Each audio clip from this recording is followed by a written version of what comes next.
second guest is the senior economist in the world, Nobel laureate, philosopher, a political theorist, an economist, a logician. Definitely the most greatest living economist. Professor Friedrich Hayek. F.A. Hayek. Professor Friedrich von Hayek. Law, language, money, the three paradigms of spontaneously grown institutions. Now, fortunately, law and language have been allowed to develop.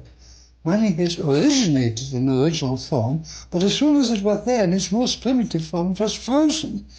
After 200 or 300 years of coins, all governments put their hands and stopped any further developments. Governments said it must not develop any further. We are not allowed to experiment on it. Money hasn't been improved. Money has rather become worse in the course of time.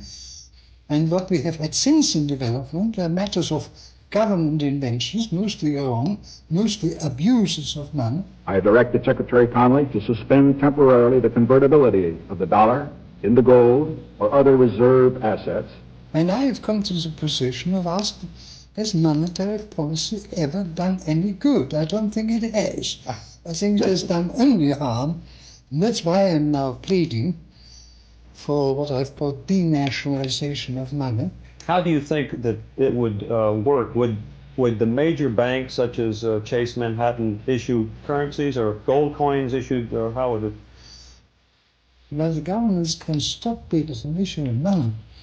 They can hardly stop them from opening accounts in something.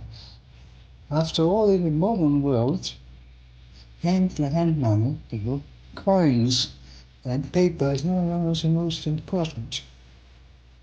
Credits and credit cards are substitutes. So I think we can forget about existing money and existing banks, and we gradually open a system of accounts which will displace money. That's a fascinating concept. Maybe the unit one day will be known as the Hayek. How in the world could you have a theory based on a tight definition of increasing the money supply at a particular rate, which varies from time to time, if you don't know what the fundamental money supply is?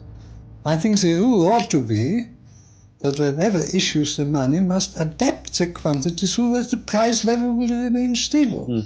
But to believe that there is a measurable magnitude which you can keep constant is beneficial effect, I regard as completely wrong.